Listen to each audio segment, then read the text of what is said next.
अस्सलाम वालेकुम dear students.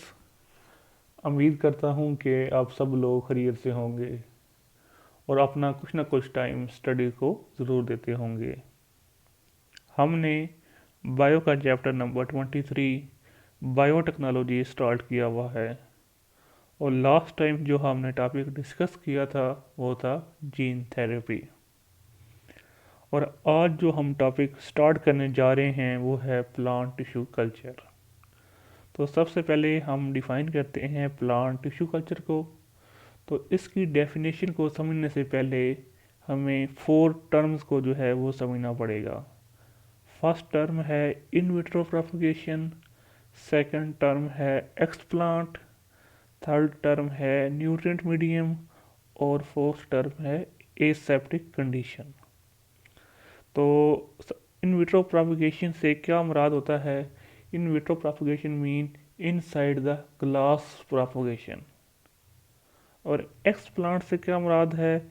Any part of the plant which is used for the plant tissue culturing या which is used for the in vitro propagation is called explant. That may be root, shoot, stem, leaves, meristem, node, internode etcetera. Third term है nutrient medium. A medium which is used for the growth of explant is called nutrient medium। और fourth term है aseptic condition. It means completely sterilized condition. तो अब हम define कर लेते हैं plant tissue culture को। Plant tissue culture is a method of in vitro propagation from explant on nutrient medium under aseptic condition. In 1902, a German botanist Haberland stated that plant cells are totipotent। It means कि plant के हर cell के अंदर ये potential होता है कि वो develop होके एक कंप्लीट प्लांट जो है वो बना सके। तो ये था फिनोमेना टोटीपोटेंसी का। In 1958 Cornell botanist Steward grew a complete carrot plant from a tiny piece of phloem। उसने उस फ्लोएम सेल्स को विटामिन्स, शुगर, मिनरल्स और कोकोनट मिल्क जो है वो प्रोवाइड किया। और बाद में ये देखा गया कि उस कोकोनट मिल्क के अंदर एक प्लांट ग्रोथ हार्मोन जो है वो प्रेजेंट होता है जिसको हम बोलते हैं साइटोकाइनिन। ये जो फ्लोएम सेल्स थे जिसको हम कल्चर्ड सेल्स भी कहते हैं वो डिवाइड होके उन्होंने एक अनडिफरेंशिएटेड ग्रुप ऑफ सेल जो है वो प्रोड्यूस किया जिसको हम बोलते हैं कैलस।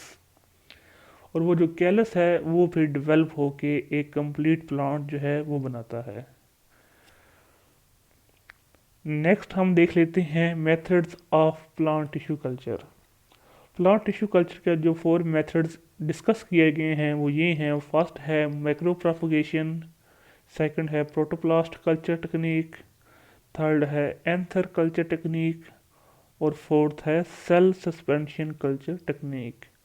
अब हम इन मेथड्स को वन बाय वन डिस्कस कर लेते हैं। तो सबसे पहले हम डिस्कस करते हैं माइक्रो प्रोपगेशन को। माइक्रो प्रोपगेशन एक ऐसा कमर्शियल मेथड है जिसमें एक लिमिटेड स्पेस के अंदर मिलियंस ऑफ आइडेंटिकल सीडलिंग जो हैं वो प्रोड्यूस होती हैं। और माइक्रो प्रोपगेशन का जो मोस्ट कॉमन मेथड है वो है मेरिस्टेम कल्चर। अब मेरिस्टेम किसे कहते हैं? Meristem are the group of cells which retain the potential to divide is called meristem. तो इस मेथड में क्या किया जाता है? इस मेथड के अंदर एमएस मीडियम जो है वो प्रिपेयर किया जाता है। प्रिपेयर करने के बाद उसमें एग्जैक्ट प्रोपोर्शन जो है वो ग्रोथ रेगुलेटर्स का ऐड कर दिया जाता है। अब ग्रोथ रेगुलेटर से क्या मुराद है? लाइक ऑक्सन्स और साइटोकिनिन एक्सेट्रा।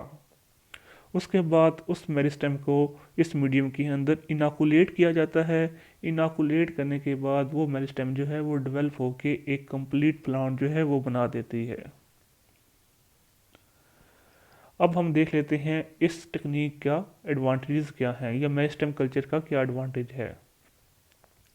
तो मेरिस्टेम से जो प्लांट्स डेवलप होते हैं वो बिल्कुल उस प्लांट्स की तरह ही जेनेटिकली आइडेंटिकल होते हैं और उनके ट्रेड्स भी सेम होते हैं।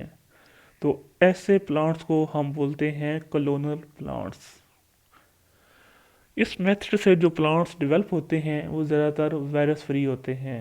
हम जानते हैं कि अगर वायरस जो हैं वो प्लांट्स के ऊपर अटैक करें तो वो प्लांट्स को कमज़ोर कर देते हैं और उनको लेस प्रोडक्टिव बना देते हैं। तो इस टेक्निक का एक सिग्निफिकेंस ये भी है कि इस मेथड से जो प्लांट्स डेवलप होते हैं वो वायरस फ्री होते हैं। नेक्स्ट जो टेक्निक है वो है प्रोटोप्लास्ट कल्चर टेक्निक। प्रोटोप्लास्ट किसे कहते हैं, हमें ये पहले सबसे पहले तो पता होना चाहिए कि एक ऐसा सेल जिससे सेल वॉल रिमूव कर दी जाती है उसको हम बोलते हैं प्रोटोप्लास्ट।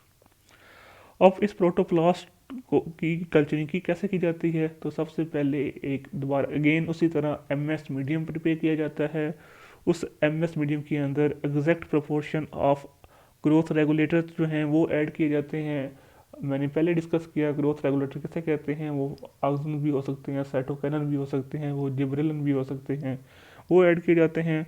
उसके बाद उस प्रोटोप्लास्ट को इनोकुलेट कर दिया जाता है उस मीडियम के अंदर। ये जो सेल प्रोटोप्लास्ट के सेल्स होते हैं ये मैनिपुलेट होके सोमैटिक एम्ब्रियो जो हैं वो प्रोड्यूस करते हैं। अब ये जो सोमैटिक एम्ब्रियो हैं ये फिर डेवलप करके एक कंप्लीट प्लांट जो है वो बना सकते हैं अगर हम इनको एग्जैक्ट प्रोपोर्शंस ऑफ हार्मोन जो हैं वो प्रोवाइड करें। और इन सोमैटिक एम्ब्रियोज को हम सिंथेटिक सीड्स में भी कन्वर्ट कर सकते हैं। वो कैसे कन्वर्ट करते हैं, सोमैटिक एम्ब्रियोज को ही कोटिंग करते हैं विद दी इनहाइड्रेटेड जेल, या हम सेकंड वर्ड जो यूज़ करते हैं वो सोमैटिक एम्ब्रियोज की इनकैप्सुलेशन करवा देते हैं इन हाइड्रेटेड जेल। तो फिर इन सोमैटिक एम्ब्रियोज को हम बोलते हैं आर्टिफिशियल सीड्स। और फिर इन आर्टिफिशियल सीड्स जो हैं इनको ग्रो करवा के एक कंप्लीट प्लांट बनवा लिया जाता है।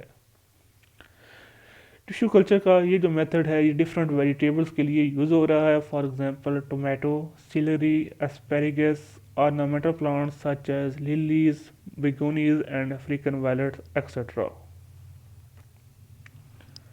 अब इस टेक्निक का क्या फ़ायदा है, तो जो सोमैटिक एम्ब्रियो से प्लांट डेवलप होते हैं वो सम हो डिफरेंट होते हैं due to the mutation during their production. और इस तरह की वेरिएशंस को हम बोलते हैं सोमा क्लोनल वेरिएशन। और ये जो वेरिएशंस हैं इनको एक्सप्लॉइट किया जाता है to produce new plants with the desired traits. Next जो टेक्निक है उसको हम बोलते हैं एंथर कल्चर टेक्निक। इस टेक्निक के अंदर भी एमएस मीडियम जो है वो प्रिपेयर किया जाता है। उसके बाद उसमें एग्जैक्ट प्रोपोर्शन जो है वो हार्मोन्स का और विटामिन का ऐड किया जाता है। उसके बाद उस मैच्योर एंथर को इनोकुलेट किया कर दिया जाता है उस मीडियम के अंदर ताकि वो ग्रो करके एक कंप्लीट प्लांट बनाए। अब पोलन ग्रेन्स के अंदर जो हप्लाइड ट्यूब सेल्स होते हैं वो डिवाइड होके प्रो एम्ब्रियो बनाते हैं। उसके बाद वो पोलन ग्रेन जो हैं वो रप्चर करते हैं और हप्लाइड एम्ब्रियो को रिलीज करते हैं। इन हप्लाइड एम्ब्रियो से फिर को रीजनरेट करवाया जाता है। वो जनरेशन उनकी कैसे करवाई जाती है, वो जो जब उनको मीडियम के अंदर एमएस मीडियम के अंदर ग्रो करवाया जाता है तो वो डेवलप होके हप्लाइड प्लांट्स प्रोड्यूस करते हैं। इन हप्लाइड प्लांट्स को डिप्लाइड प्लांट्स में पहले फिर कन्वर्ट किया जाता है। वो किया जाता है एक केमिकल की मदद से जिसको हम बोलते हैं कॉल्किसीन, जो कि क्रोमोसोम की नंबर को डबल कर देता है इन अप्लाइड प्लांट्स के अंदर। तो कॉल्किसीन एक ऐसा केमिकल है जो कि कैरियोकिनेसिस को तो अलाउ करता है जबकि साइटोकिनेसिस को ब्लॉक कर देता है। अब इस टेक्निक का क्या फ़ायदा है, इस टेक्निक से जो प्लांट्स प्रोड्यूस होते हैं वो रिसेसिव अलील जो हैं वो एक्सप्रेस करते हैं। और अगर रिसेसिव अलील एक्सप्रेस हों तो वो पोजेस करते हैं डिज़ायरेबल ट्रेट्स। इट मीन्स के प्लांट्स आर सेलेक्टेड। लास्ट जो टिश्यू कल्चर की टेक्निक है वो है सेल सस्पेंशन कल्चर। इस मेथड के अंदर जो अनडिफरेंशिएटेड ग्रुप ऑफ सेल होता है जिसको हम कैलस बोलते हैं उसको ऑर्बिटल शेकर के ऊपर प्लेस कर दिया जाता है इन अ लिक्विड एमएस मीडियम। उसके बाद उस ऑर्बिटल शेकर को ऑन कर दिया जाता है और वो ऑर्बिटल शेकर जो है कुछ रेवोल्यूशन पर मिनट के ऊपर घूमना शुरू कर देता है। तो जिसकी वजह से उस कैलस से जो सेल की एक सस्पेंशन सी बन जाती है। इट मीन जो सेल्स हैं वो एक दूसरे से ऑलमोस्ट अलग हो जाते हैं। तो ये जो सेल्स अलग हो जाते हैं, ये जो हैं सेम तरह के केमिकल प्रोड्यूस करते हैं जो कि एक पूरा प्लांट जो है वो प्रोड्यूस कर सकता है। For example, cell suspension culture of Cinchona legeriana produce quinine in the cell suspension culture। Quinine जो है ये एक ड्रग है जो कि यूज़ हो रही है for the treatment of malaria. In the same way cell suspension culture of digitalis lanata produce digitoxin in the culture. अब डिजिटॉक्सन जो है ये भी एक ड्रग है जो कि यूज़ होती है for the treatment of the heart diseases. तो ये था सेल सस्पेंशन कल्चर। तो लास्ट में हम देख लेते हैं इसके एडवांटेजेस। ये जो टेक्निक है ये यूज़ हो रही है for the production of drugs, cosmetics and agriculture chemicals. इस टेक्निक को अगर हम यूज़ करते हैं तो हमें केमिकल्स को ऑब्टेन करने के लिए पूरे का पूरा प्लांट्स को ग्रो करवाने की ज़रूरत नहीं पड़ती, बल्कि हम जस्ट एक प्लांट का कोई भी सेल पार्ट लेके या सेल लेके उसको कैलस में कन्वर्ट करते हैं। उस कैलस को फिर सेल सस्पेंशन कल्चर उस कैलस का फिर हम सेल सस्पेंशन बना लेते हैं, और उन सेल से फिर हम क्या करते हैं, वो डिज़ायर के जो केमिकल हैं वो ऑब्टेन कर लेते हैं। तो ये था सेल सस्पेंशन कल्चर। तो ये था आज का हमारा टॉपिक। आज के हमारे टॉपिक में हमने प्लांट टिश्यू कल्चर को डिस्कस किया। तो सबसे पहले हमने ये डिफ़ाइन किया, प्लांट टिश्यू कल्चर को डिफ़ाइन किया था कि plant tissue culture is a method of in vitro propagation from explant on nutrient medium under aseptic condition. फिर हमने टूटी पोटेंसी का फनामना देखा जो कि एक जर्मन बॉटनिस्ट हाबरलैंड ने दिया था। उसने कहा था कि हर सेल के अंदर ये कैपेसिटी होती है कि वो डेवलप होकर एक कंप्लीट प्लांट बना दे। उसके बाद हमने जो 1958 के अंदर स्टीवर्ट ने जो एक फ्लोएम के स्मॉल पीस से कैरेट का प्लांट ग्रो कराया था उसको डिस्कस किया। फिर हमने टिश्यू कल्चर्स के मेथड्स डिस्कस किए। फर्स्ट मेथड था मैक्रो प्रोपगेशन, सेकंड था प्रोटोप्लास्ट कल्चर टेक्निक, थर्ड था एंथर कल्चर टेक्निक और फोर्थ था सेल सस्पेंशन कल्चर टेक्निक। उम्मीद है आपको इस लेक्चर की समझ आई होगी। इंशाल्लाह नेक्स्ट लेक्चर के अंदर हम जेनेटिक इंजीनियरिंग ऑफ प्लांट्स और agriculture plants with improve traits को डिस्कस करेंगे। इसी के साथ हमारा ये टॉपिक जो चैप्टर है कल ख़त्म हो जाएगा। तो इंशाल्लाह कल हम ये 2 टॉपिक्स डिस्कस करते हैं। तब तक के लिए अल्लाह हाफिज़।